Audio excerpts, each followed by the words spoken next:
What up, everybody? We are live. Special edition episode Tuesday, November 25th. Happy Thanksgiving to everyone out there. As we're coming to you right after Monday Night Football, before all the craziness happens with the NFL schedule this week. We got games dropping on Thursday. The NFL has their traditional Thursday Thanksgiving football games. They're also going to be having some Black Friday games. And so we got a whole weekend ahead of us with some really good sports, entertainment, NBA going on. We're going to be talking a bunch of different things today. We got a really jam-packed show for you. And so make sure that you chime in the comments and be part of the show, as we love to have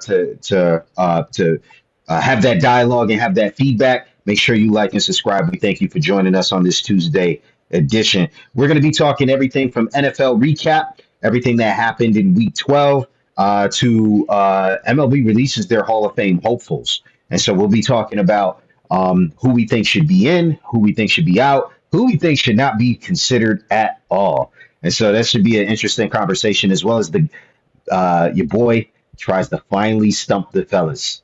Last week, I think we did what we did last week. We did third base, and the week before we did, I think it was first base, right? Yeah, first base. And I think you guys did really well. On both of them. I think you crushed on the first base one.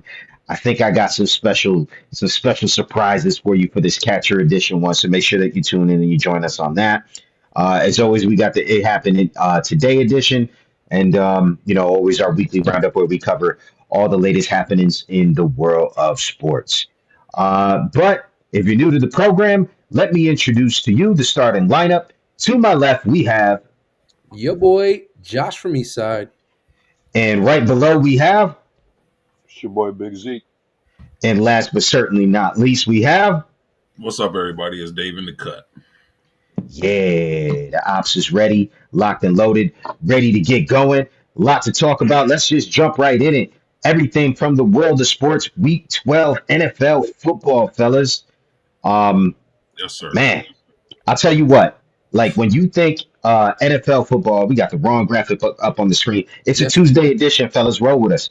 And so when we think NFL football, especially recent history, when you think of the best teams in the NFL in recent history, there was some. It looked like there was going to be a shakeup, at least through the first two quarters or the first half of the 1 o'clock games. You had the Kansas City Chiefs losing; they looked like they were on the ropes. You had the Philadelphia Eagles getting ready to have, or they didn't play the morning game, but then they fell, right? You had the Buffalo Bills not looking very impressive, and then I mean not for nothing, but Steelers, what's going on there?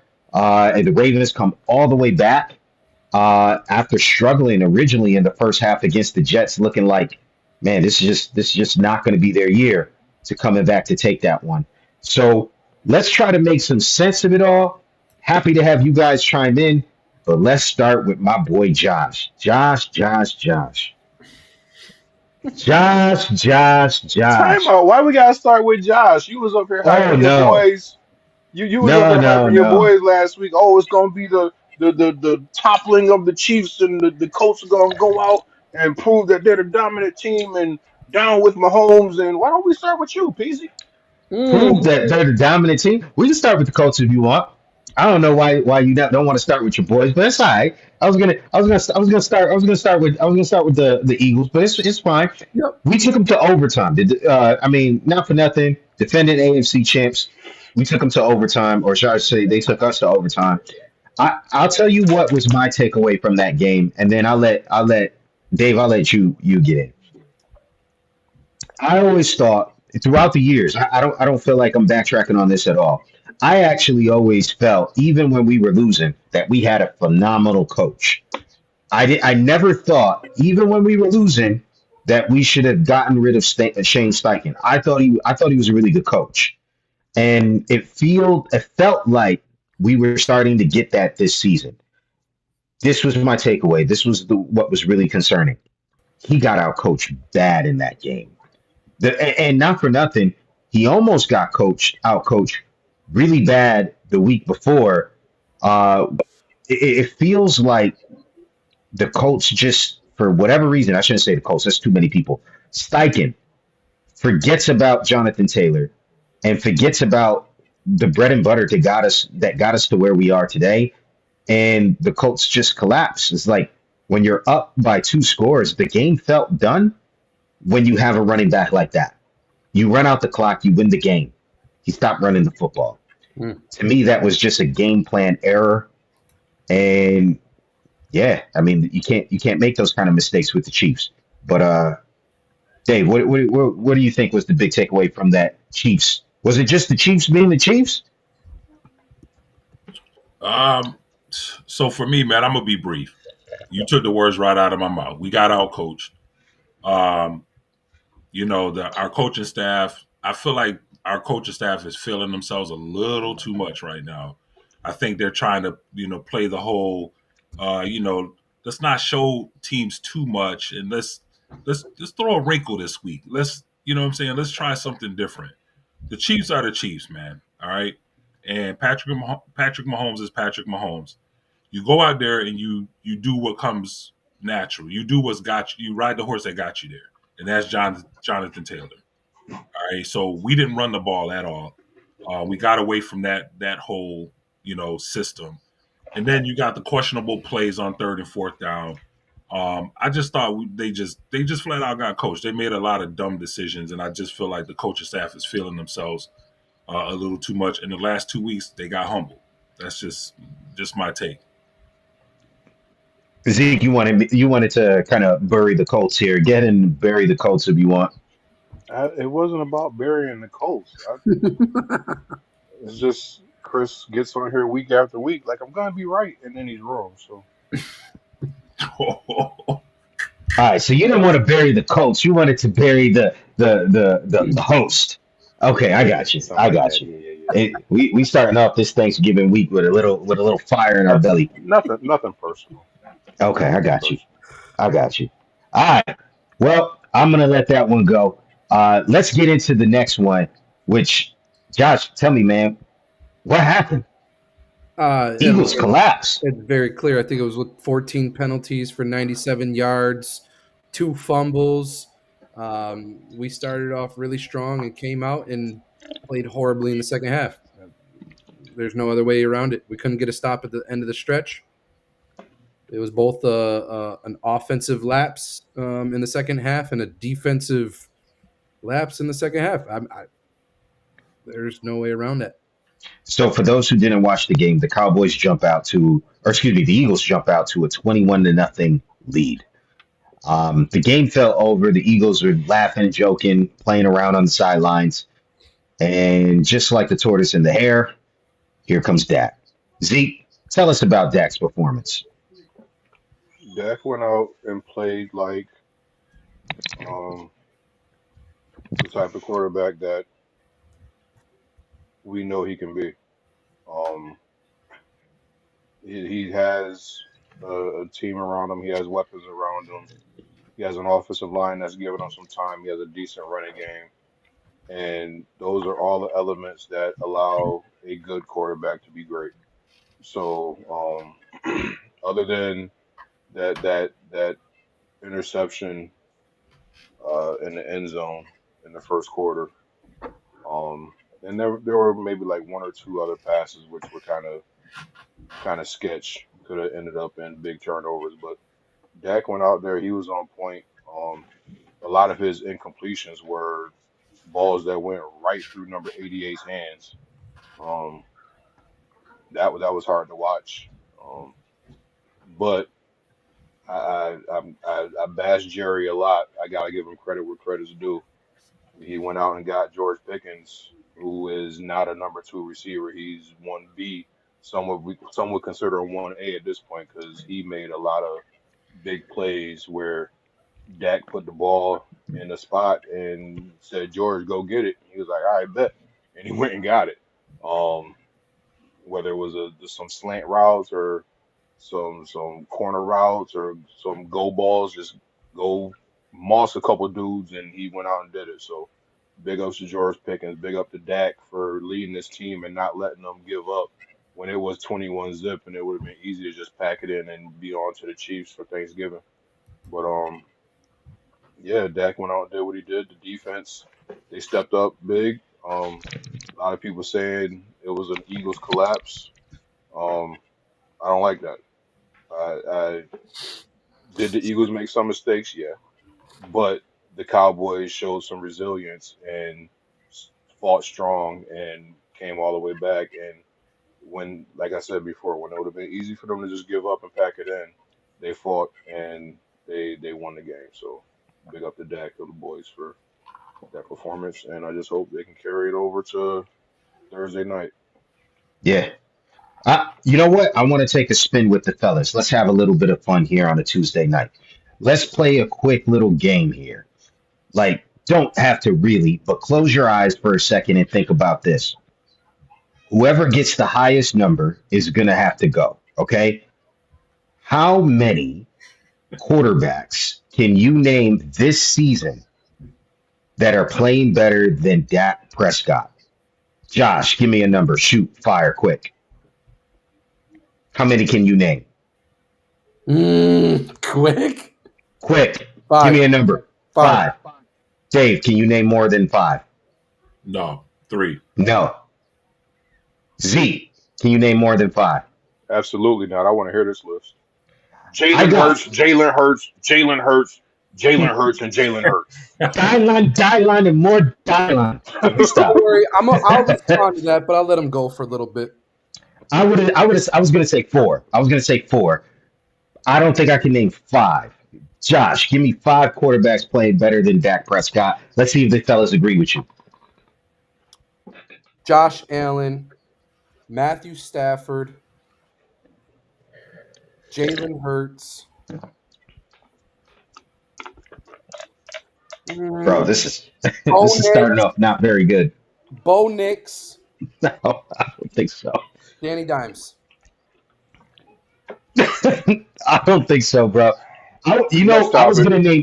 gonna name 4, but I was gonna name Stafford. Stafford's having an amazing season. I don't think that's debatable. He's playing probably the best out of everybody this year.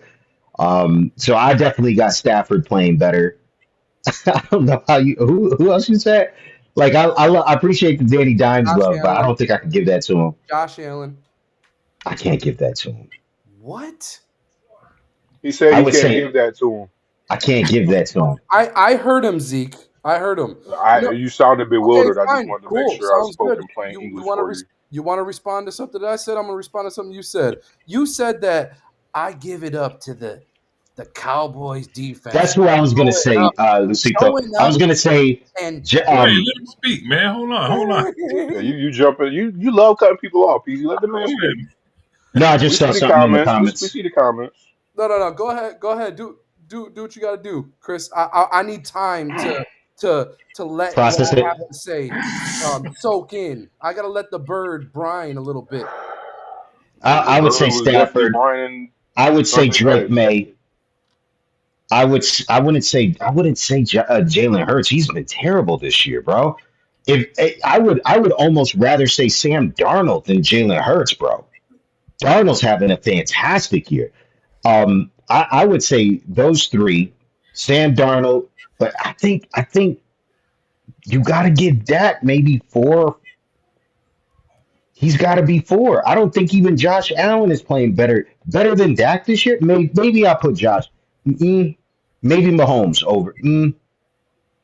That's what I'm saying. Dak is having a fantastic year, fellas. I mean, he's doing great. He's in that conversation where is there like, man, is Lamar playing better? Is Josh Allen playing better? Is Mahomes playing better?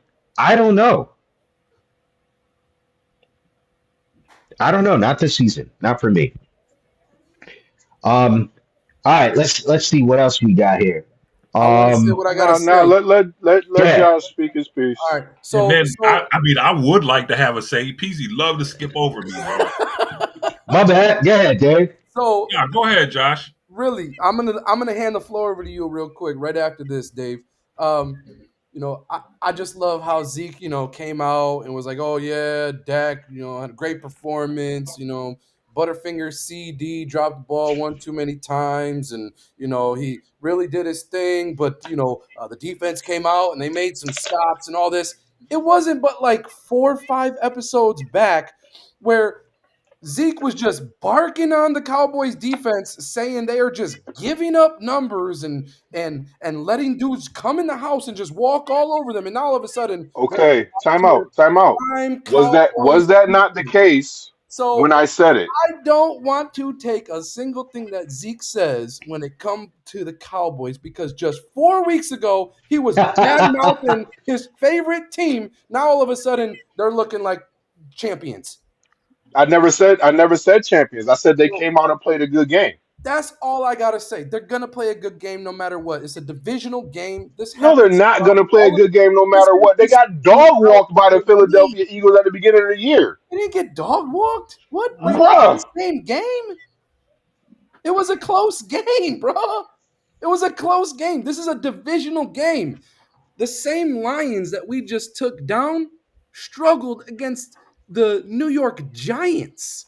It is an any given Sunday, and of course, the Lions and Giants are not in the same division, but when it comes to divisional opponents and the opponents of the divisional rivals, they are going to be good games regardless. There is tape galore. You know how offenses and defenses play against these guys. You're going to focus on that. I will never bat an eye against a divisional performance. So when I say this, 100%, I will stand behind it. The Cowboys did not win that game. The Eagles lost that game. They gave Okay. it up. They came out in that second half and played like bums. Straight point blank. See, the difference between me and you is I can give credit where credit is due. 4 weeks ago, when the Cowboys were playing like trash, I said they were playing like trash. They came out and played a great game last week. You can't live with the fact that you got beat by a team that you've been bashing all year, divisional rival or not. You said the Cowboys were trash, but they came out and stomped you. So There was no live stomping. with it. Live with it. Zeke, There let was me no ask you this, stomping. brother. How much of What's that up? do you attribute? How much of that you attribute to the moves that your owner made at the trade deadline? I mean, we'll see. Listen, I question the Quentin Williams move. Um, he's been balling. These past 2 games that he played for the Cowboys, he's been balling. So we'll see if that can be sustained. We got Overshown back, so we'll see how much these different additions on defense can help out. I still don't trust our secondary, so I'm looking at the defensive line as the catalyst for that defense. You got to get pressure on the quarterback to make the secondary look good. That's how Trayvon Diggs got the reputation of being a shutdown corner, and Deron Bland got that big contract because we had guys like Tank Lawrence and Micah Parsons, and who else was on the line? I can't remember, but we had pressure from the defensive line making the quarterback get rid of the ball. You don't have Tank anymore. You don't have Micah Parsons anymore. Odigizua stepped up. We got Kenny Clark. We got Quentin Williams. We got Overshown. So I mean, we got a bunch of guys that have to step up and fill those roles or the stars that we let go. And if it's a situation where they can play like they have been playing for the past 2 weeks, it was easy to say, "Oh, they did it against the Raiders, big deal." Well, they went out and get it against the Eagles. So, all right, let's see if they can continue that and see if it was a fluke against the Eagles or see if it's legit when they have to play Mahomes on Thanksgiving. Dave. Yes, sir. All right, man. 3 quarterbacks is playing better than Dak right now. You guys kind of like took some of my picks, not really in order, but I had Sam Darnold, I had Bo Nix. My bad. Let me back up. Matthew Bo Stafford. Nix better than Prescott? Hold on a second. I got Matthew Stafford, Sam Darnold, and I got Bo Nix / Drake May. And the reason why I picked those two is because I look at where they have their teams right now compared to last year, like the way that they're playing this year. Hands down, I just feel that's, Dak is balling out. I'm the one that put that topic in there to put some respect on Dak's name because I said it last week, man. Like, the Cowboys' record may not be like showing it. And CD drops Shannon Sharp's called him. He's not really helping Dak's case. This dude is leading the league in drops right now. Dak is putting the ball dead on him, man, and he's just not doing his job. Uh, thank God they have Pickens. So um, I really feel like, for me, a couple of weeks ago when we did the ranking of like who we thought was playing MVP ball, who should be in the MVP case, I wasn't even including Dak at that time. But now, man, it's like I was watching that game, man, and I was just studying Dak the whole time, man, and Dak is just balling, man, and he's definitely top five. He's top four. He's just balling, man, and I feel like if CeeDee Lamb was doing his thing, man, they would be a lot further than they are right now. Mm. In spite of Okay. the All right. Well, that was a little fun exercise. Let's jump into what everybody feels. It feels like everybody's talking about this. What happened with Shador Sanders, the Cleveland Browns against the Las Vegas Raiders? It feels like that's a conversation that everybody's having. I actually think for really good reason. If you haven't been paying attention, Shador Sanders, which a lot of people, including on this podcast, when we did the draft show, we were thinking that Shador Sanders would go in the first round. And then the whole draft show just turned into kind of hilariously us just speculating when they would actually pick up Shador. That didn't happen until what was it, the fifth round? I Yep. think it was the fifth round. Didn't happen to the fifth round. Many quarterbacks got drafted ahead of Shador Sanders, including one on the Cleveland Browns. Right? They drafted Dylan Gabriel ahead of Shador Sanders.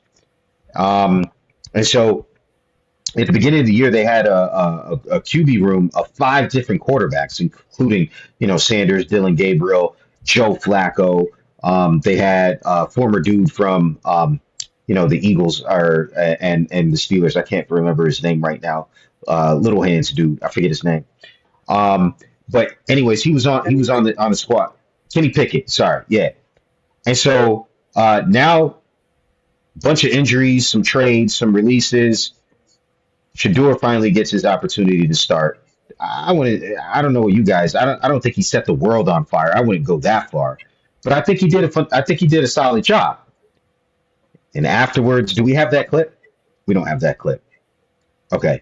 Afterwards, his coach said, giving a bunch of kudos to everybody else on the team, and said, "Oh yeah, by the way, Shador Sanders, congratulate, great job today, buddy." Right? And it was just there, like, bro, just got his first win. It was like the first Cleveland Browns quarterback in the history of the Cleveland Browns since moving back. Because they lost their franchise for a period of time. It's the first time that a quarterback has won their first start with the Cleveland Browns, and that's the kind of like, oh yeah, good job.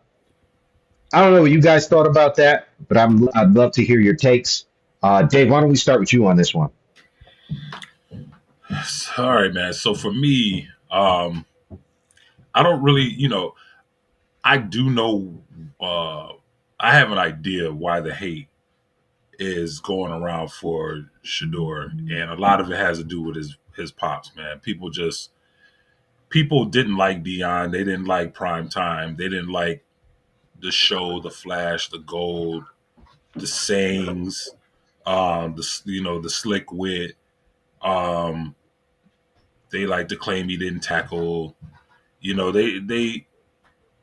They couldn't hurt Dion, so now the opportunity is here for them to hurt his son instead. That's how I see it. Jason Whitlock had an interesting take this week. He said he couldn't cheer for Shador because of what he stood for. He basically called him ignorant and said that he's a trust fund baby that grew up around money, and basically he shouldn't be talking the way that he talks. He was born on third base and hit a triple, that type of thing. You know what I'm Do we saying? have that clip? Nah, man. I hope not. Okay. Nah, to be honest with you, bro, I didn't clip it because I didn't feel like it was worth another play. Okay. My take on this whole situation is this, man. This kid is 22 or 23. 22. Uh, It doesn't even matter, man. For people who have children, man, imagine if you could just sit back and look at the things that you did on, through your life. I'm older than y'all, man. So I look at it like this. If my grandkids or even my kids, if my kids were judged based on my success and they were hated on because of who I am, and all I did was go out and be successful, and I took my mom out of the ghetto and made it so she would never have to work again, and I created a persona that no one else had ever done before. I was the first person to do it, and it was all a show to take my mom out of the ghetto, and that's what I did. But then my son comes along, and everybody wants to hate on my son and pray for his downfall and his failure because I was successful. And you didn't agree with how I became successful and the tools that I used to become successful. I hope that everybody out there that has a child and that is hating on this kid the way that they are, I hope that they never have to experience somebody coming at their children that way because of them or because of their success. Um, it's appalling, man, just to go online and whenever the kid doesn't do something right, it's like look, he failed again. It's like in what universe do you like allows you to feel good about that? I mean, we're talking about a kid, man. This dude's 22 years old, man. 22, 23, and people are just praying for his downfall. They don't want him to be successful because of who his father was and because he's got money and because he's already made more money than they'll touch in their entire lives. You know what I'm saying? And I think that's what it's really about, man. It's like the kid grew up around money. He's a smart kid, man. He's not dumb with his money. Obviously he's like he was on a $7 million NIL deal in college, man. Somebody did something right for him to be able to acquire that kind of deal. And if you're upset because his father put him in that position, whatever, man. Work harder and put your kids in that position. You know what I'm saying? So the thing for me with him starting and everything, man, I think it was great. He had a nice win. I don't think he got too full of himself. I like that he threw a slight little jab out there saying, man, look at what I could do when I'm allowed to play. You know what I'm saying? I know he feels the hate from his own coach. Stefanski, he needs to not have a job coaching anybody. I wouldn't give him a job boiling water. And I think they need to get rid of him, man, because he is not uplifting and he is not a builder of men, in my opinion. I think he's the worst thing happening in that locker room right now. So that's my take. I'm gonna throw it to Zeke because I know you had some opinions on this. Tell us what you think about the everything that unfolded with Stefanski and Shador, and if you want to throw in your Whitlock feedback, that's fine too. It's not even just specifically Whitlock. It's like Dave said, like every time you turn on some form of social media, you just see a bunch of people lining up to hate on this young man and to prey on his downfall. And I don't understand it. Especially like people people who you would think would want him to be successful because you have an opportunity to have the story of a young man who went out. He doesn't have a whole bunch of baby mamas. He doesn't have a whole bunch of people chasing after him because he's out there selling drugs or womanizing or none of that. This dude is a good kid who went to school, got good grades. He's made something of himself. Yeah, he had a head start. Um, but instead of being able to appreciate the fact that he did have a head start, he's not blowing it. Like, yeah, he had a head start, but at the same time, he still has to go out and do something with that head start. We've seen a lot of people with head starts fall flat on their face and end up broke and in trouble. That's not Shador. From all accounts, yeah, he's a little cocky. what young kid with money and talent isn't. But um, I think I'm gonna quote one of my former teammates, Mr. Chris Pratt's. There's a thin line between confidence and cockiness. You said that back when we were playing ball in probably like 10th or 11th grade, and that stuck with me for a long time. You can tiptoe that line because it's all a matter of perspective. Somebody who's got your back sees it as confidence. Somebody who wants to see you fail sees it as cockiness. And you kind of got to make sure that you're not weeble wobbling too far on that side of cockiness. I think he's doing a good job with it. I mean, he could have come out like Dave said. He had that little jab, like, "Oh, that was after one practice. Imagine if I would have had more practices." That's that's nothing to me because he could have came out and said much worse about all the people that are seemingly trying to hold him back. I mean, they took him in the fifth round. Why take him? You take Dylan Gabriel. It's kind of it screams almost like when uh, the Redskins at the time and the Commanders now, but you take Robert Griffin first, and then you take Kirk Cousins like later on. Why take both quarterbacks? If you wanted me, you should have took me in the first place. Right. Um, and like you said, I saw a little conspiracy theory rabbit hole thing with Stefanski and his relationship with Mike Zimmer and Dion's relationship with Mike Zimmer, and like this might be a way of him getting back at Dion through Shador for the way he was treated in Dion's relationship with Mike Zimmer. Well, for whatever it is, stop using this kid as a pawn. Like if you got beef with another grown man, go to that grown man and address it. Don't use this kid as a pawn. He gets out there, yeah, he didn't light the world on fire, but he gave you better quarterback play than you've gotten all year. I mean, he went out there and did his thing. He threw his Right. first touchdown, and everybody's like, "Oh, well, it was a little dump off screen pass." All right, well, if you look earlier in the game, he threw a 50-something yard dime that should have been a touchdown, but the receiver lost his footing and fell down at like the 2 yard line. The man went out there, he did his thing. Okay, once again, like I said about the Cowboys earlier, yeah, it was against the Raiders. That's a nice landing spot if you want your first NFL start this year. The Raiders are trash. Let's hopefully they've named him the starter, so now you know you're gonna have a lot of people watching, but not for the reason you think. They want to see him fail. So Right. I hope he goes out there, he takes this week of practice seriously, and he does what he does to get better. He understands that if he has a bad game, the criticism is going to come. But he seems like the type of dude to me that he's going to take the criticism and he's not going to take it personal. He's not going to take it to heart. He's going to go out and continue to get better as long as his team gives him a chance to. So I am forever rooting for him, and for those who are rooting against him for whatever Whitlock, I that when I heard that when I watched that clip, that was like a new all time low to me. Like you try to spin it as you want him to fail for the culture. Like, dude, shut up. Like, shut up. That was the dumbest thing. Well, I don't want young kids to see him succeed and think that's the way you gotta do. Bruh, why not? Why you want this man to fail? Like, you got a lot of kids, you don't like him, but you got a lot of kids who do like him, who do look up to Shador. And like I said, he went to school. He got good grades. You didn't hear anything about him, any kind of scandals with fake grades or anything like that. He went to school. He did what he had to do. Yeah, he's got Sanders on the back of his jersey, but he's working on building his own legacy. You want him to fail because you think he's a bad role model.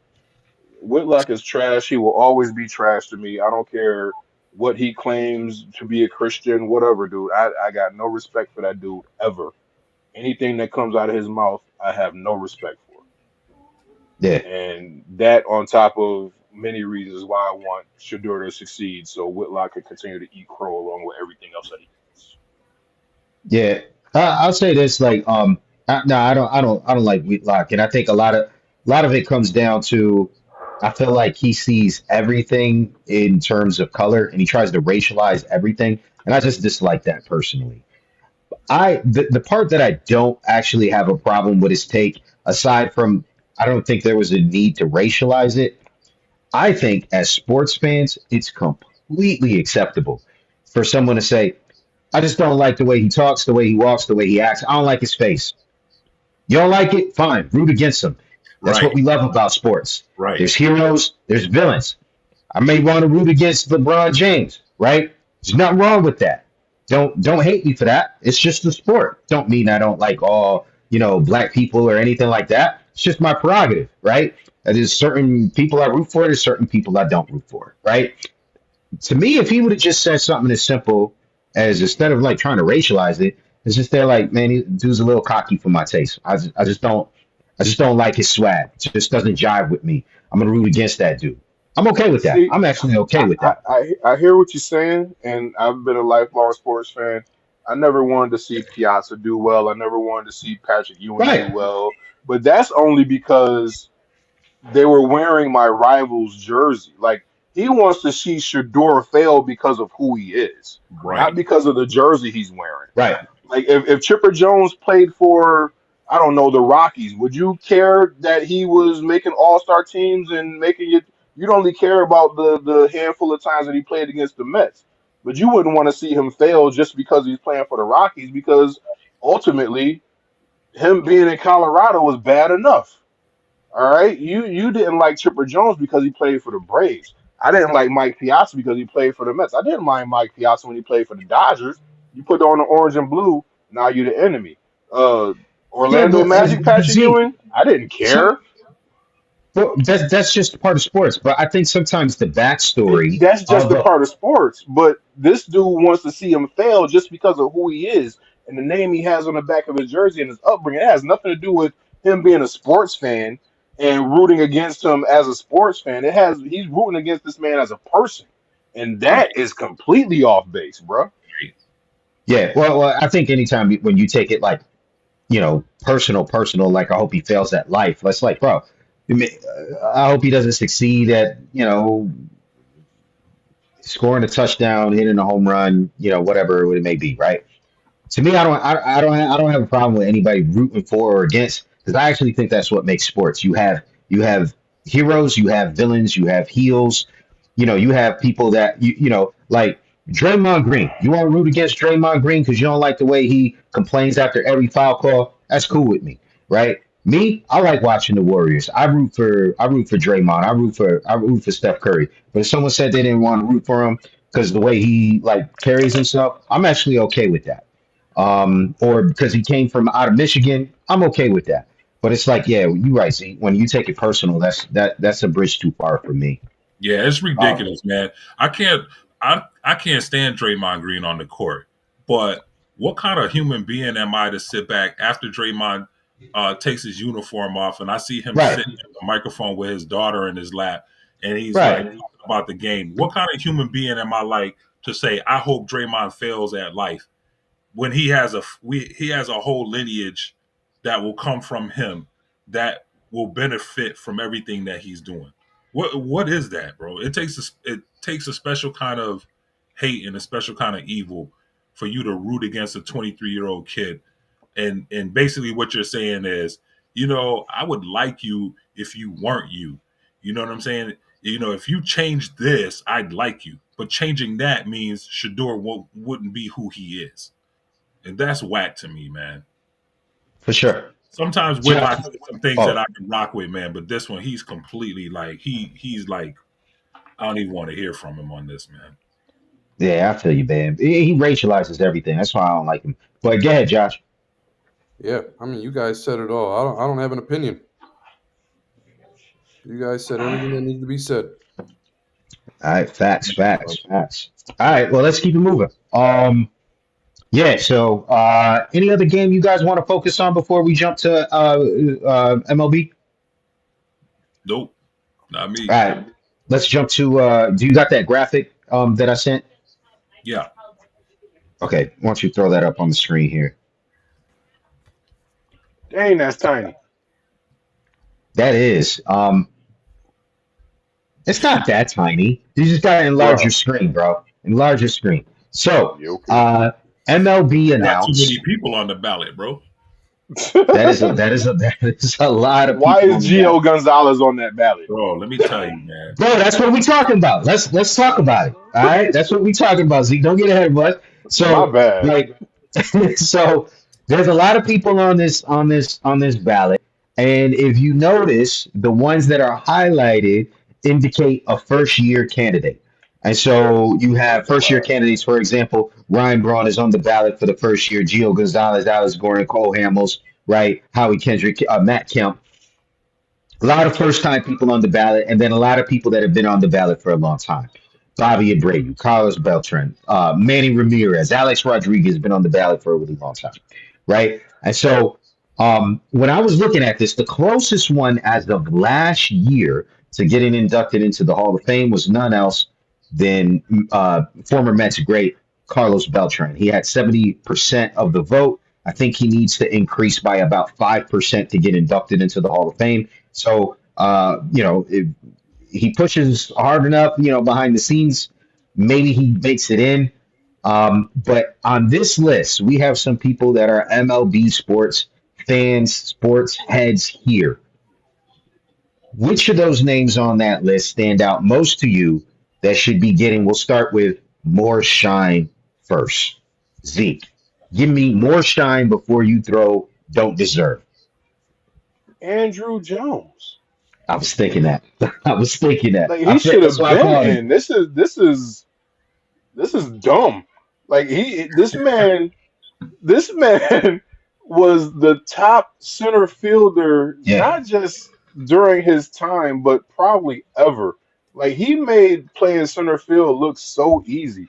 The Braves pitchers, you talking Maddox, Glavine, Smoltz, the big three, they rave about how easy it was to pitch with him in the outfield because it's like, all right, we can pitch to contact.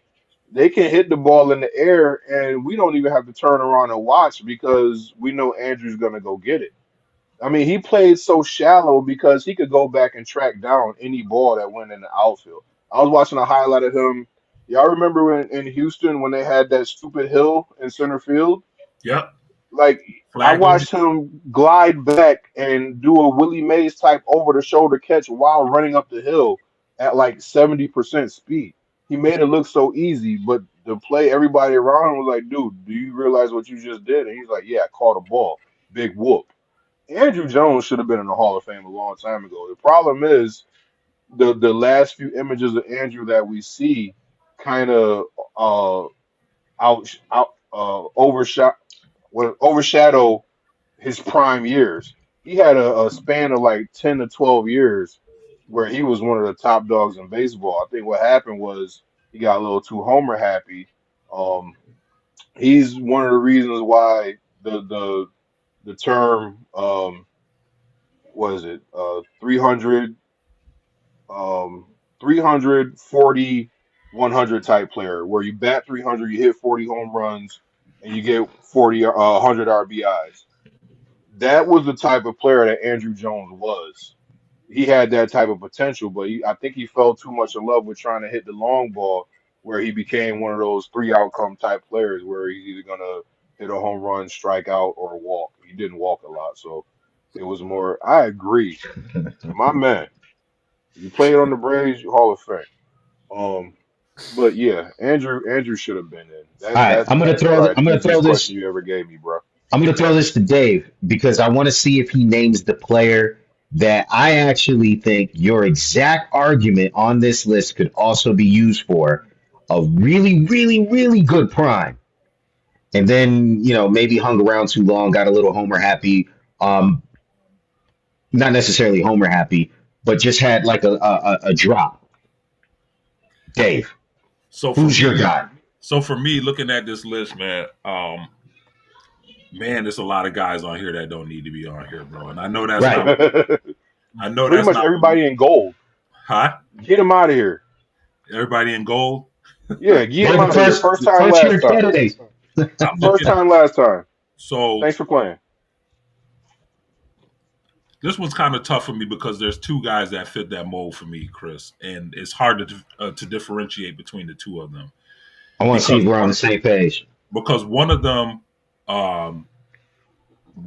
was like he was it with this the sultan with the bat, and the other one was a sultan with the glove.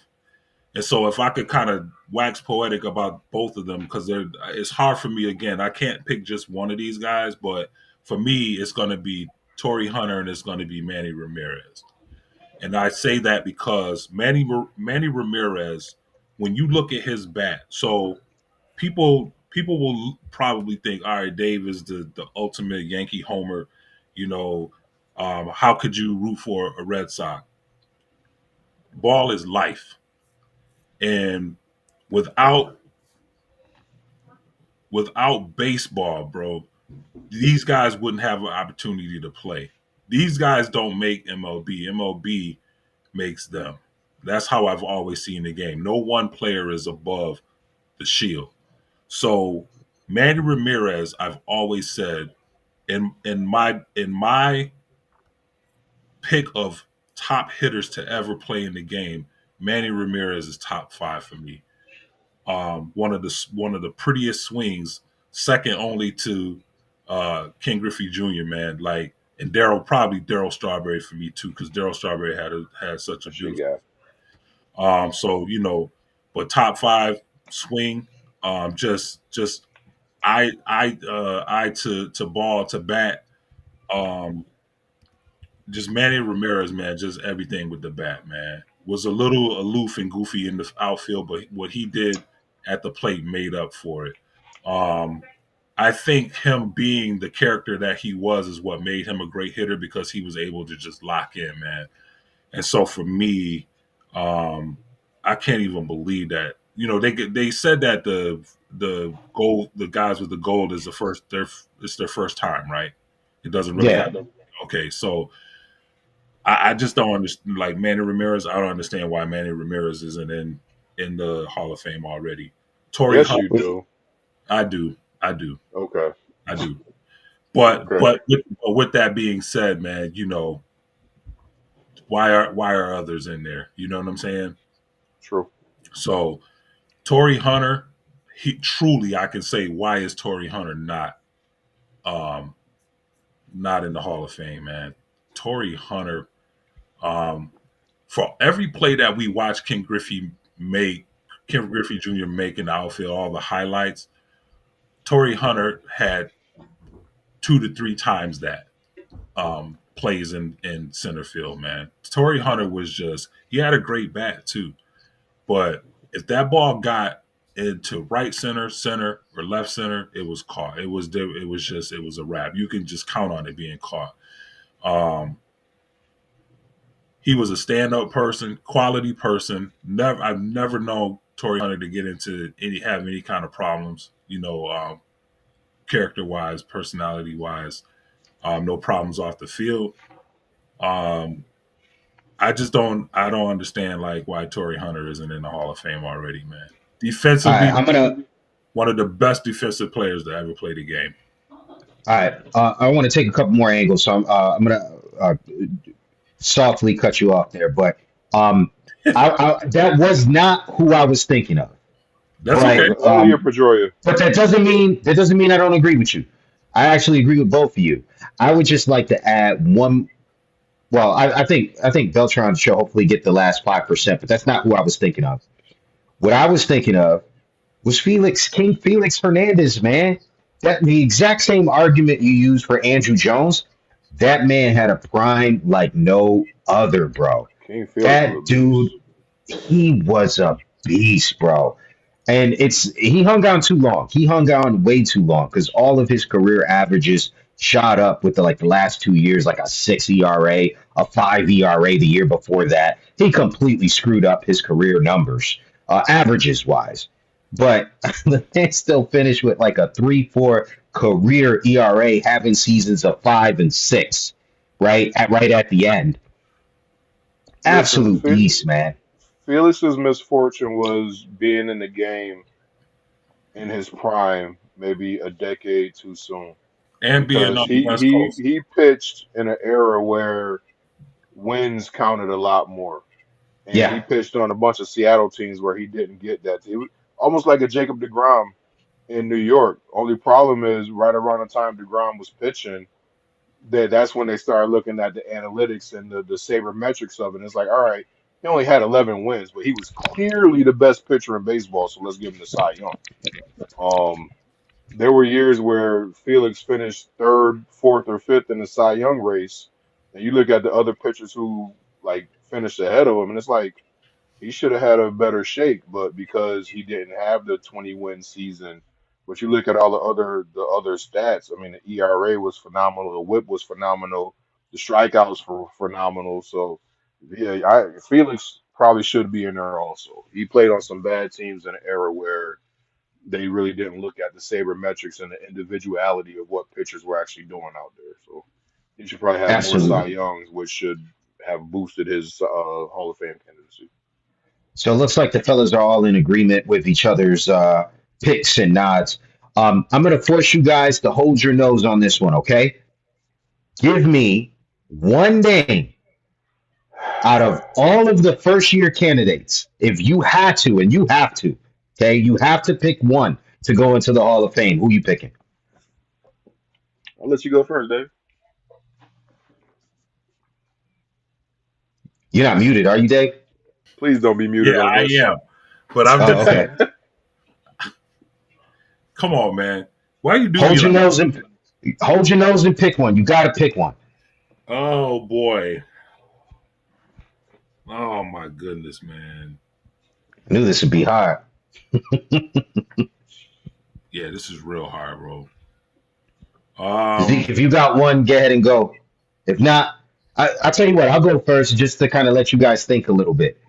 If I had to hold my nose and pick one, I'm going to go with Ryan Braun. Oh, I knew you were gonna say that. I wouldn't go with Ryan Braun, man. I'm going to go with Ryan Braun. I got to hold my nose and pick one. That's who I'm going with. That dude was a beast. He had a really he had a really good maybe 3 year stretch. I want to say 4 year stretch. He had a falling off and then he had a renaissance. But those years where he was good, he was really good. That's in the game kind of good. And I don't really see anyone else on this list where you could ever say like there was a year where they were the best in the game. Maybe Cole Hamels, but I'm not giving that to him. I don't know, man. If I had to plug my nose and and pick somebody, Edwin Encarnacion, man. Okay, what about you? Oh, is there you wanted to give a reason for that, Dave? Nah, man. Just because there's everybody else sucked, and I definitely wouldn't pick Ryan Braun. That's the only reason. All right, go ahead, Z. I'm actually gonna pick the guy that you said you wouldn't give it to, Cole Hamels. I can understand that. I mean, Jersey aside, that was one dude that I didn't want to see on the mound in big game situations when we played against him. I think So, that's an NL East bias in us, though. I mean, if it wasn't Cole Hamels, I Matt Kemp. He had a nice little run where he was one of the top dogs in the game. Nick Markakis for his longevity. He got a couple Gold Gloves, a few All Star teams. I don't know, man. That first. Ugh. Uh, Ugly, bro. I All hate you right. for this, Chris. Yeah, yeah. Put a bad taste in your mouth, right? All right. Yeah, a little Let's bit, a keep it little bit. moving. Go ahead, Josh. Throw up the next topic, brother.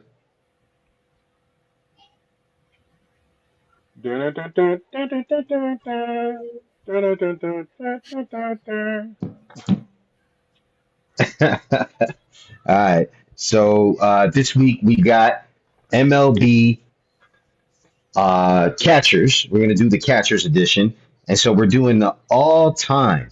And so if you weren't with us last time, the way that we do this is I bring up a list of 10 catchers or whatever position we're doing, right? But to this week is catchers. I bring up a list of 10 catchers, and the guys, not knowing who comes next, have to pick three out of the catchers that come up on their board, and they have to cut the rest.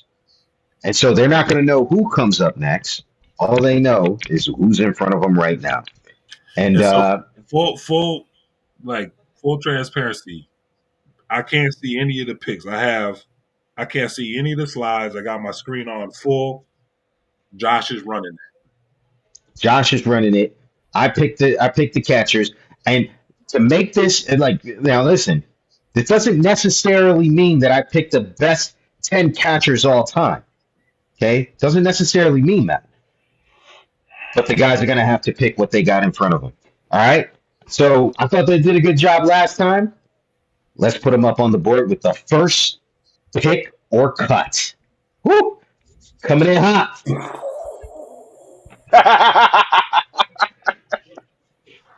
Coming in hot. Yvonne Pudge Rodriguez. I tell you, I got to say, he was one of my favorite to watch all time. He Yeah. was in my generation. And so for me, he was one of my favorite MVP, 14-time All-Star, 13-time Gold Glover, 7-time Silver Sluggers. Those who don't know what Silver Slugger, he's the best hitter in his position 7 seasons. Keep or cut.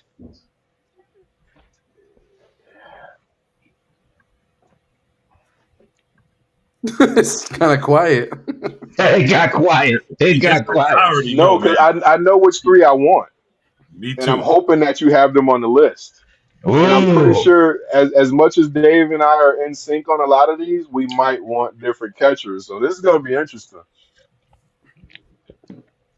Yeah. What you think? I want to keep Pudge. We have to keep Pudge, bro. I want to keep Pudge. He was a beast at the plate, and he was even more of a beast behind the plate. Keeping him? Keep him. Absolutely. One Throw down. the next name up, Josh. One down. 9 to go. They got 2 picks left and 9 more players. Cut. Buster Posey. Get him out of here. Get out of there. Dang, that was quick. MVP award, man. 7-time Don't All-Star. matter, bro. We know who we want. It ain't him. Okay. Don't put Joe Mauer up there either. Out of there. Appreciate your service. Next Buster. one up. Boom. Get him out of here. What did I just say? What did I just say? MVP. Hall of Fame. What did I just say? So what? Get him out of here. Get him out of there. Next one up. Boom. Salvador Perez. Out. Out of here. Salvador Perez. All right, that was quick. 9-time All-Star. Yeah, that's cool. It's nice. Uh-oh. JT Realmuto. Out of there. Philadelphia Phillies. One of the best catchers in the game today. 3-time Dude, All-Star. are you doing best catchers of 2-time all Gold time Glove. or best catchers of our lifetime? Right. Like, come on, dude. Bro. Get him out of here. Bro, get him out of here. Get him out of here. And don't put Piazza up there either. Oh my gosh. Are you watching this? Get him out of here. We just Mike know. Piazza? We know Peasy, man. We figuring this Mike dude out. Piazza. Get him out of there, bro. Out of there, bro. Okay. Next name up. Don't be guessing my name, Zeke. Keep the names in your head to yourself. This is the second time that you guessed my name. My bad. Cal. Almost Absolutely MVP not. Raleigh. I'm out of here, man. Yeah, this is fraudulent. What? He almost won MVP this year. Dude, he had one good year. Almost. So what? Most home runs ever for a catcher.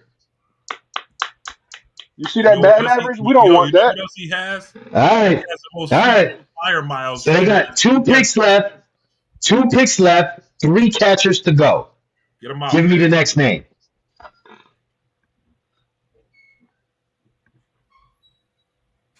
Javi Lopez. Bro, what are we doing? Atlanta What are you doing, Braves great. Chris, what are you doing? Atlanta Braves great. Chris. Huh? We gonna let him have. Yo, when this is over, bro, we gonna let you have it, man. This are you, Off it is- camera. Don't worry. Don't Yo, worry. Josh, keep Don't it worry. rolling for some B-roll, all right? The NSFW clips are going to be on Facebook, y'all. You never know who's coming next, man. That's the beauty of this game. Well, you need to show us because he's getting cut. I love Hobby, but nah. You have 2 selections. You got 2 selections, so you in these last 2. pick these last 2. Yo, this Show them who they got.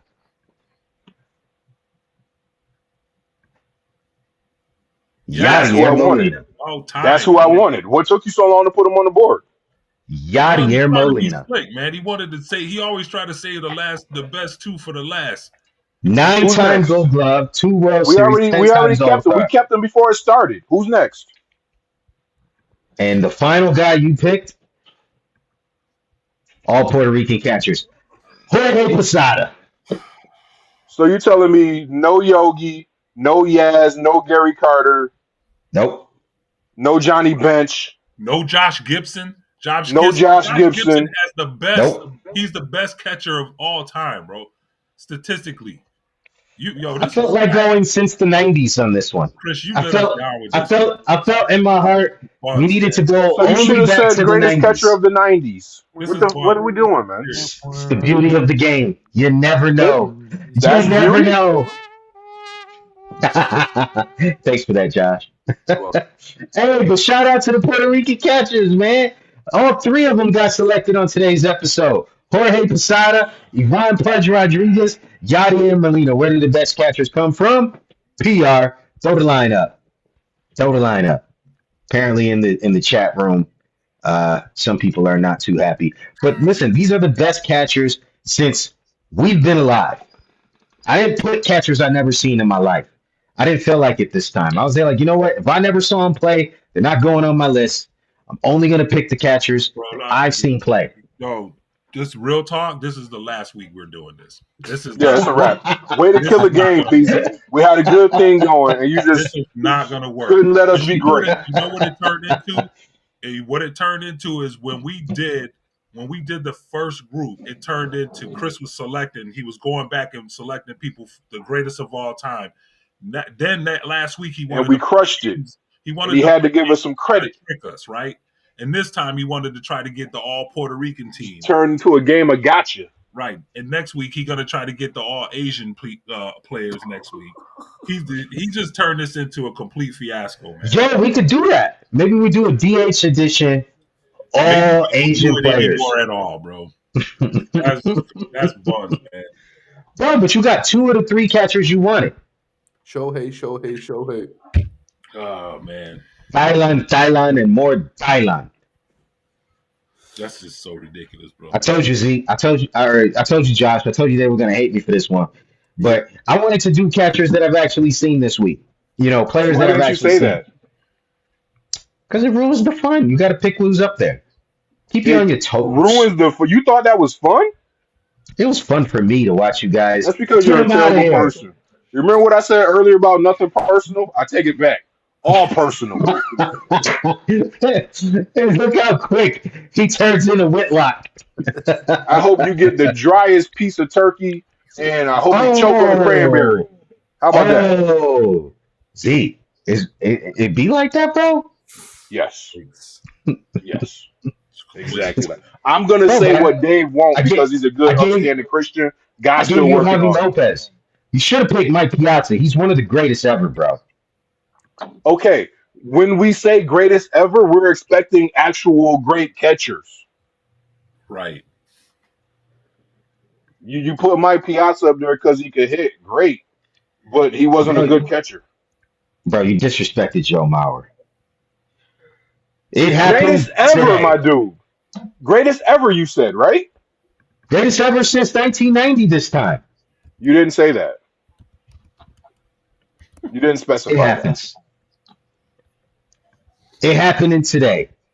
This segment was completely whack, yo. Trash. The, Basura. yo, the funniest thing Basura. is if you do like a Google search of greatest catchers of all time, the first three are Johnny Bench, Ivan Rodriguez, and Yogi Berra. Just like these guys. Bruh. Bro, You didn't- but how many people out there actually seen Johnny Bench play and Yogi Berra play? Dude, I haven't. we never saw Lou Gehrig play, but when you put him up there, it was a unanimous instant yes. All right, listen. But you know what? Last week, y'all were talking so much smack about Cal Raleigh. I wanted to show you that See, that's the in thing. the last. That's it right there. That's it right there, Zeke. He wanted to weaponize the contest. He wanted to weaponize this segment. He's like, They're in I their want- feelings right He now. been taking too many L's lately. That's what it is. you wanted to use this for your own glorification, man, and that's not what How's that my own glorification? now it can't be trusted anymore. We can't Because trust we stumped. I finally stumped Big never know. Dave and Big Zeke. I finally stumped them. Bro, you never know who's going to come up on the list. If I just pick the 10 greatest every single week, then what is that? Then you're just picking your top three from, every You position. actually get some kind of discussion between me and Dave. You've been making it very, very easy. Yeah. bro. But I if would, all I did was just pick the top 3 or the top 10 If you all put time, 10 every great single catches up position, there, we actually have to debate Jorge on who we're keeping out of the three, yeah. or which three Yeah. we're keeping. Between the two You of them, keep throwing it up would Javi make good. Lopez and Salvador Perez and no, Buster. no. Get him out of here It's instantly. What did Jorge Posada do? he won 4 World Series. He was on a team that won 4 World Series.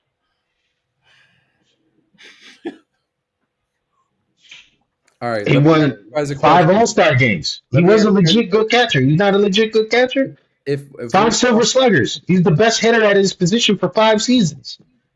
if we're talking 10 greatest catchers of all time, if they were all on a list, who would you have on that list? I Top would five. still have Pudge and Yachty. I never seen Bench and Yogi play. I would still have You don't have Pudge to and see them Yachty. play to know they were dope. So we know Bench. All we've seen are black and white pictures of Bill Russell with all these rings on his fingers. We know he was dope. You never saw Wilt play. You know he was dope. You never I saw Willie Mays. You know he was dope. I I mean, heard I what are heard we doing? Bench. I heard Josh Gibson. I heard Yogi Berra. There's there's a number Yadi 4. Molina. Who? Yadi Molina, Yadier Molina. Okay. Gary Carter, M- uh, Yaz, Carl Yastrzemski, Yep. Yeah. Carlton Fisk. What are we doing, man? This guy I see is on this, but there's a couple other players that are on this ESPN's top 10 all list that I haven't heard you guys name. Right. Which means that there were more selections that could have been picked up by Peasy rather than this like beer league that we got. Uh, I don't get it, Chris. I don't. So I Roy wanted to do since Campanella, the 90s. That was just in my heart. I was there like, man, since I've been alive, which ones all time that I got to watch? And so I made a list of all the players I've actually seen. they actually have Buster Posey at number 8. Just saying. He's not number 3. No, definitely Buster not. Posey and Maurer, who you guys just completely disrespected, both won MVPs. Chris So what? Press, listen to me. When we're thinking greatest catchers of all time, no. When you said top 3, bruh, top 3, they're not in the top 3. Fair point. Fair point. Bro, what's the fun if you always know who's going to be on the list? Yo, Come it on, happened y'all got to today. be Wrap it real. up. I got to go to We It bed. don't. happened That's today. the thing. We don't. The idea is to make it tough on us, man. Put Yeah, tough competition and squeeze them into that top 10. Josh Chris. said there was a top 25 list, and he started. I mean, Carlton Fisk, bro, Johnny Bench. Like, come on, man. Yogi Berra. Yeah, Come so I on. think Peasy, what they're saying is this: even if you give them the top greatest of all time to choose from, Zeke and Dave have to agree on the 3 to keep. You told us we got to agree, so we're going to have to engage in some kind of That's debate, which I that's thought was the gonna point of this. that's But just gonna this week be it was, right let's see if we can trip them up. Good job. All right, it happened today. there. It sure did. Yeah, and that's the last time it happened. I hope y'all enjoyed that segment, folks. Yeah. 3 positions and it's over. Oh, Pour good. one out for the homie. Yeah, Z. So the legendary duo of John Madden and Pat Summerall back in 1979 broadcast their first game together. They lasted for 22 years. They were the voice of our childhood. Like I know that says 1979, but I mean, you play if you played Madden football on Sega Genesis or Super Nintendo, you heard John Madden and Pat Summerall as the broadcast, and then if you watch football on Fox, you were listening to John Madden and Pat Summerall. That duo was iconic. Mm-hmm. Um, definitely the voices of the NFL during their time, and both of them are laying at rest, and there were big losses in the football community. So may they both rest in peace, and thank you for their contributions to the game. Yes, sir. Mm-hmm. And then back in 1980, just a year after Summerall and Madden got together, uh, Sugar Ray Leonard came out and beat the brakes off of Roberto Duran, and my man Hey, was like, Ray. "No mas, no mas." Yeah, No mods. No mas, that was the Chris. famous no mas fight. That was one of the first phrases I learned in Spanish. Can't do it. Hola and no mas. Roberto Duran was he Puerto Rican or what? Yep. Bro, I'm trying to figure out There's another person that adds why. to your Puerto Rican list there, Peasy. So you got I, 3 Puerto Rican catchers, and now you got I'm trying to figure out why Taco that Duran's got the last break name beat off is of him. Duranquitz. That's Duranquitz. because that's what he did. Quit. Duranquitz. He had to change his name legally after that. Ah. All right. That's crazy. Dad, keep it rolling, Josh. All right. I think that's it. We're going into the weekly roundup. Yeah, let's get it. Oh wow, it's Here amazing we what go. happened when you don't go on the 45-minute side rants. It's amazing when you can't debate the last topic, huh? Right. Dang. Let me ask you this. Do we have the clip for the one that for Kobe? By the SGA way, and Kobe? Duran was Panamanian, not Puerto Rican. But Oh, okay. Dang. Thanks for that correction there, you're Josh. welcome. Appreciate Absolutely. Yes. you. No, but let's do this. Why don't we see? We had that clip, right? I don't think so. Did we have it in our chat? Okay. I didn't load up the clips. So I think that it would have been more effective to kind of show that, and so that way they could see like the similarities because it was actually a stunning clip. We had a clip of the similarities between SGA's game and Kobe Bryant's game, and it was astoundingly similar in the way that they shoot, the areas on the court that they choose to make to take those attempts. And it's really interesting because especially in today's basketball, where not a lot of players are mid range. You got very few players that you would consider true mid-range players, like a Kevin Durant. But SGA would be the other one that I could think of that kind of live in the mid-range. And his style and the way he went about it was actually very similar to Kobe Bryant. And so the question was, is SGA the next Kobe Bryant? no, So if we're gonna do this with SGA, we're saying he's gonna be the next Jordan because Kobe was supposed to be the next Jordan. Kobe Kobe went was. out and proved that he wasn't the next Jordan; he was the first Kobe. So I hope SGA can continue this wave and prove that he's not the next Kobe; he's the first SGA, and just cement his own legacy.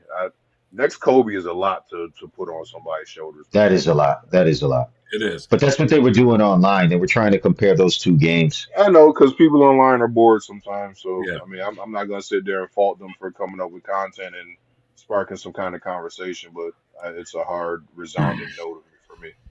The next time you guys watch SGA, watch his mid range game and watch how every shot he puts up, he falls down after he shoots it. Mm. He goes That's back what I was about That's to just say. Like NBA. Yeah. that to be the next Kobe, you're not gonna sit there no, and flop like that. Try no, to get some cheap foul trying to calls. draw Like cheap fouls, man. He does it all the time, bro. nah, So I mean, It doesn't matter if that's today's game. If Kobe was still in today's game, he wouldn't be doing it. he wouldn't There do are that. players that in today's game that don't do it, and Kobe wasn't cut from that cloth. He was like he was the Mamba, bro. He was just like, I'm gonna go through He you. was gonna get it honestly. Yeah, man. I tell you what, those Oklahoma City Thunders, that's a dynasty right there, bro. You Because do think you so? realize? I As think long as so. ego doesn't get in the way. Yeah. I I And don't even think it contract. matters if ego gets in the way. These Oh, guys it'll got like definitely matter. multiple first round draft picks over the next 2 to 3 years. They got like all the draft picks from like every team in the NBA. Like, I mean, it's crazy. Like all the different draft picks they got. We've seen before though. You could put all stars on a team, and you if you don't have the right mindset, you got the Lakers losing to the Pistons. Yeah. And So another you thing gotta with keep that too, ego though. out of the way and make sure that everybody's on the same page and rowing in the same direction. Yeah. You're right. You're right, Zeke. But the big thing with this, Chris, is that it doesn't have to be the players. The ego doesn't have to come from the players. If you look at Jerry Reinsdorf, um, his Kraus. his his he had people in on his staff, man, like their egos got the best of them, right? And you got what was Krause's what was his position? He was a GM. He was the GM, right? Yeah. He couldn't be stopped. Nobody could talk to him. Ownership, nobody. He was like, I built this team. Like, why is everybody cheering for Phil and cheering for Michael? I'm the one that Jerry built. Jones type stuff. Yeah, man. Bro, throw Lucito's comment up there. That's a fact, bro. What's that? That's a fact. These players sit out too much. They're already disqualified from comparison. That's a fact, bro. Absolute fact. Like, yeah. No, well, very well put, bro. But very well put. Zeke said something that kind of I'm just curious.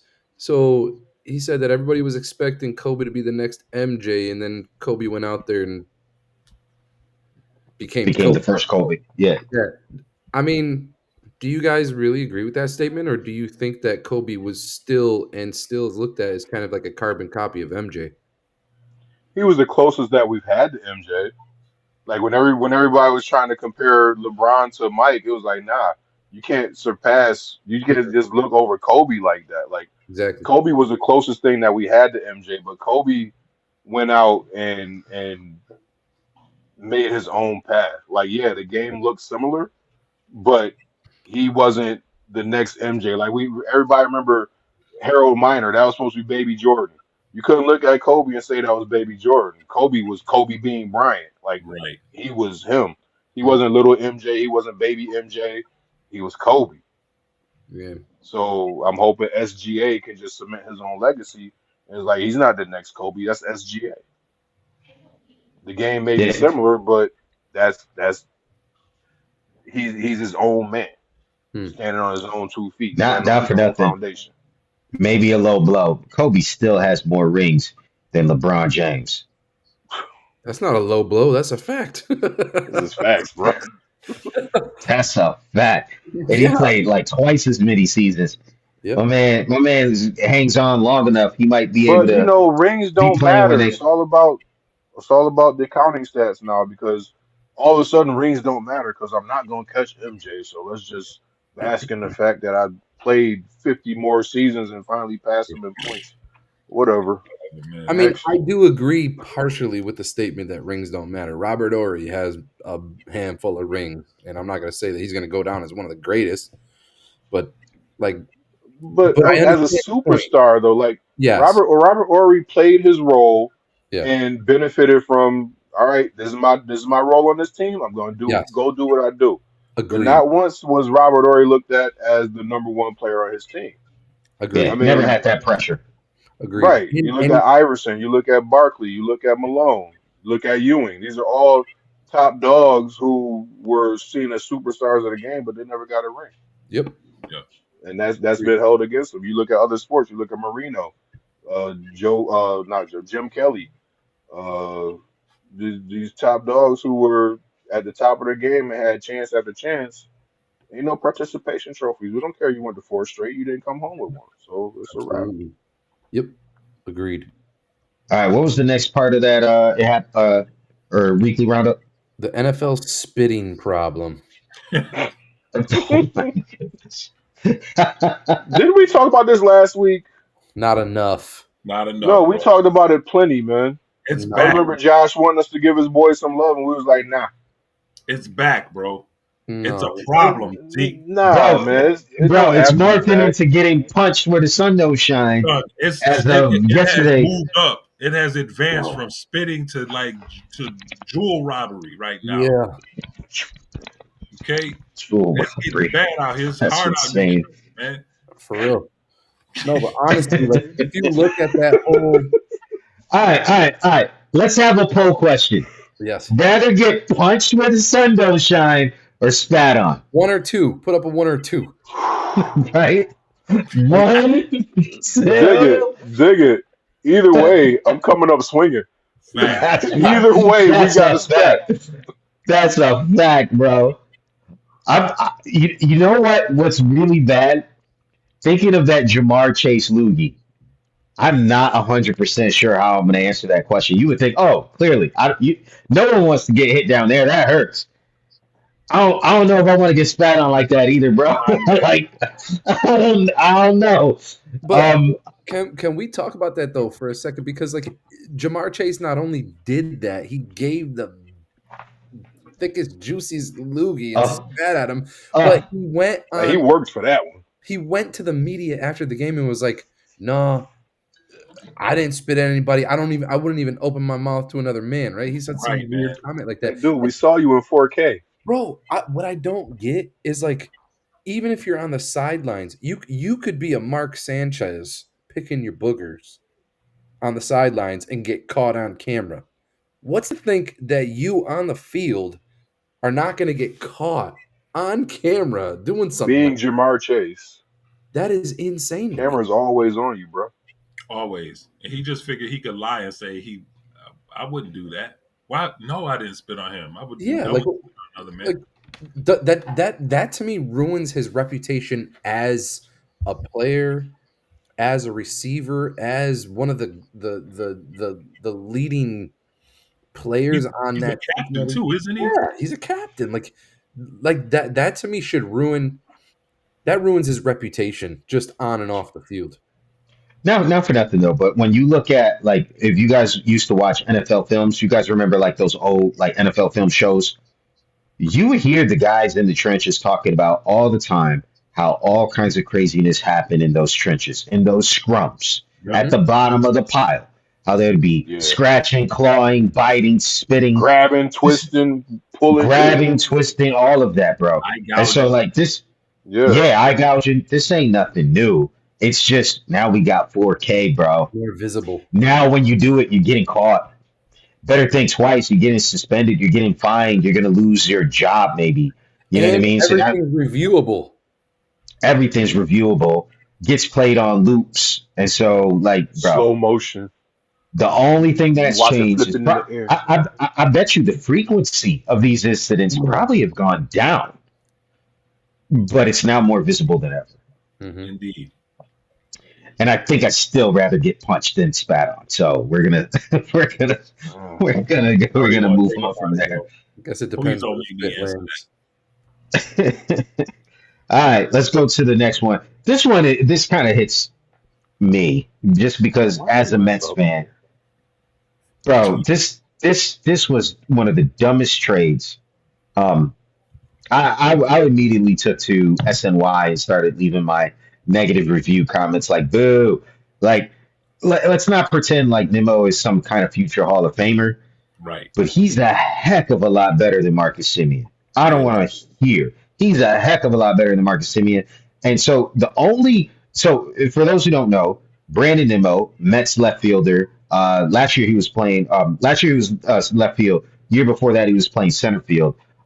His defensive metrics have taken a step back. I guess the Mets felt like they needed to kind of shake up the core, or maybe they just needed to cut some salary.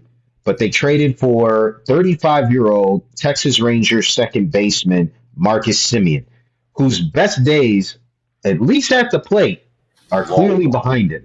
Like 4 years behind him. Yes. And so if the question was from Mets land, I saw a ton of Mets fans saying the same thing. Because they're like, this is fantastic. This means that the Mets are in position to get this left fielder or that left fielder in free agency. And my position is consistent. That's not what happened today, right? We didn't get that player today. What we did get was a lot worse. And so I'm not going to look at this as like, hey, this means that left field is open so we can go get someone. I'm going to get ahead and save my most vile comments to after the offseason and I get a chance to see what Steve Cohen does with that roster. But if you're asking me for my immediate reaction on this trade, how can I not say we got worse? How can I not say we got worse? We got worse. Facts. Is Jeff McNeil still on your team? Jeff McNeil? Yeah. Yes. Yeah, that's your left fielder. Congratulations. I know. Yeah. So I'm glad to see Nemo go because he annoys me. And I'll tell you what annoys me, and it's petty, but it's me. I hate the fact that he sprints to first base after a walk. That bothers me. That took I some don't know getting used why to. it bothers me, but it bothers me. Why? Yeah, You just don't I know. don't know. He He's done sprints that since he full was a speed rookie. to first base after a walk. Like, After a dude, I'm not walk, saying you got to take 3 minutes to get to first base, but It's what are like we doing? I don't know. Like Nah, it's like nope. watching Sean Marion shoot the free throw shot like this. you know what's ironic is like the man has I don't know if plantar it's fascia, like this stuff. um, which he has plantar fascia, which is very painful. I've had that, and it's like bro, maybe stop jogging and sprint speed down to first base. Like I Like, don't even if know. he jogged, go ahead and jog. That's cool. He is full out sprinting like he's trying to steal first base. Like, dude, they just gave it to you. Take your time getting there. It's all good. Yeah, I think you're muted, It's Dave. not going anywhere. I got him. I unmuted him. But Oh, yo, okay. check this out though. Thank you. The third most expensive cap hit to the Mets this year is going to be Marcus Semien, 26 Oh my mil. God. Yeah, because it's not even like they cut salary; they cut years. They Yeah, cut years because he's signed for less years. But it's like, bro, like you know how much talent we have coming through the farm system that can play second base, like, and they're trying to say Maybe like, well, Acuna. that's exactly what. And so I got shouted out when I said that on some Mets podcast. Is they're like Acuna doesn't play as good defense as Marcus Simeon, and Marcus Simeon bats a little bit better. I mean, like, okay, fine, I'll give you that, but Oh, he's young and he can improve and he can become something special if he's given the opportunity. We already seen what Marcus Simeon can do. And in next season, if he takes another step back as he gets another year older, a I'll smaller ignore it. step back, you got Acuna from last year. What are we doing? But I don't know. This is not a Mets podcast. I'm not going to rant and rave about the Mets all day long, but I didn't Peasy. like that trade. Peasy. As long as I've known you've been a Mets fan, what have I always told you? The Mets are gonna Met, bro. That's it, bro. The Mets are gonna Met. This is a Met move. All right, I'm sorry. right. whatever. All right. I know we got some like impassioned takes on this next one. Brandon Ayuk's bad business move. For those who don't know, his contract was voided this past week, in just what could only be summed up as just confounding. As the man signed, does anyone have the numbers on the contract that he signed the year before? He held out last season. 127 million, I think. Okay, 127 million contract. He held out at the beginning of, I believe it was just last year, wasn't it? He held out at the beginning of last year to make sure that he got what he felt he was worth. He signed a contract with the San Francisco 49ers. He finally got what he felt he was worth. It was a 4 year, Immediately, 20 million. 40 How much? million a year, 4 year, $120 million contract. 2020. 120 year, 4 years. Okay, and so 30 yeah, million. he finally got paid what he was worth. At least what he felt he was worth. Huge contract. Immediately gets injured. Other players are playing just as good as, if not, in my opinion, better than Brandon Ayuk was playing out there on the field. And what does he do this year, fellas? Whole lot of Goes nothing. incognito. Go. Yeah, you said it. You said it best. And so the man can't be found. Z, what's up with your boy? First of all, that ain't my boy. I ain't got nothing to do with him. Not dropping the This bag is like this is that. wild, man. You talk about fumbling the bag. I hope and pray that there's nothing going on with his mentals. Um, just so that all the roasting that he's gonna get is legit and not because of medical issues. I hope he is fully sane and of his right mind, so we don't have to feel bad about roasting him because he just threw his career away, man. It's a wrap. I don't see him playing football, definitely for the 49ers again. And I don't know if a team is desperate enough to put their eggs in the Brandon Ayuk basket and give him another contract for big money. Hey, I like You where have to your do the mind just prove went there. yourself deal, right? Huh? He'll have to do a 1-year prove yourself deal, right? Yeah, you want to come in? Fine. 1 year, 5 million. Go play football. See if you really want to play the game. What a But fall this from is grace. yeah. So his contract was voided. And so I actually like where your head is at. Dave, I'm going to throw this question to you then. Yeah. Okay, now that his contract is voided, he will be getting released most likely at the end of this season. He's going to get released. They have no more guaranteed money. Brandon Ayuk, you're free to go find another suitor. What team do you think picks him up? The Raiders. The Buffalo Bills. Hey, they just got Brandon Cook. Why not? Oh my gosh. I mean, why not, right? Sorry, I'm sorry. I gotta say sorry to Jason, man. Sorry, Jason. Sorry, Lou. That's right. The Bills. I mean, Bills will seriously, blow. bro. I think what's my man's name? The receiver that they're having all the problems with, Keon Coleman. Keon Coleman. Yep. I think Keon is done, man. I don't think they outright My man release said him. we I don't think want they'll probably trade him, but I think he's done there, man. But I don't know, man. I don't know anybody right now. I mean, honestly, I think that Andy Reid has a history of taking players like that, man, and making them work out. Yep. So all jokes aside, I could see Kansas City picking him up. Andy Reid's like the new Belichick in that mode. Belichick always used to take teams castaways and Yep. turn them into stars. Corey Dillon and Randy Yep. Moss, Yep. Curtis Martin. That's actually a really good take there, Dave. Huh? I said that's a really good take. Appreciate I think you're right. He has a really good chance he could go there. I think that would most fit his theatrics Mhm. is probably the Pittsburgh Steelers because what says wide receiver drama like the Pittsburgh Steelers? You want him and DK Metcalf in the same room? Nah, Bro. Feezy makes a good point, man. If you're gonna go full CTE, I mean, what better team to do it with than the Steelers? Give me Antonio Brown's number and let him go full CTE. That's right. Turn him loose, man. That's right. Or Go get does him, he boy. rejoin? Or does he rejoin Debo over in Washington? Oh my goodness. Yeah. Who's gonna throw him the ball? Oh, too soon, Zeke. Too soon. It was a legit question. Bro. It was a legit Nah. question. Nah.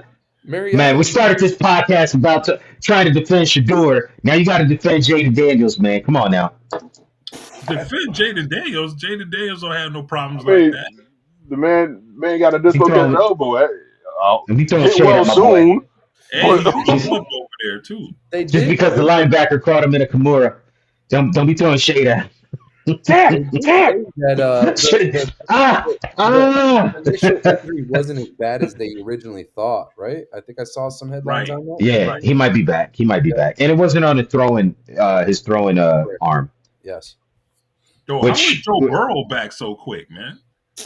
Yeah, that wasn't quick, bro. Joe Burrow so quick. That was not. Bro, Regardless, if you had him in fantasy, that was not quick, bro. That was forever. I'm guessing you had him in fantasy? Nah, actually, I didn't. But I had Chase Brown in every other league. And until Flacco got there, I was just there like, why? But Flacco has redeemed Chase Brown, so I'm pretty happy about that as a Chase Brown owner. Got you. All right, fellas. I think that's all we got. Appreciate you guys so much. We got Thanksgiving. Let's just go around real quick. Fellas, what are you guys doing for Thanksgiving? What's your favorite Thanksgiving dish? I'll start with you, Josh. Dang, that's a tough one. I like turkey. I'm a dark meat guy, so I go with. Yeah, Damn it! All right, guys, thank you for joining us. We'll see you next week. Dang, was quick on the trigger with that one. All jokes aside, man. I really do like the darker meat of the bird, and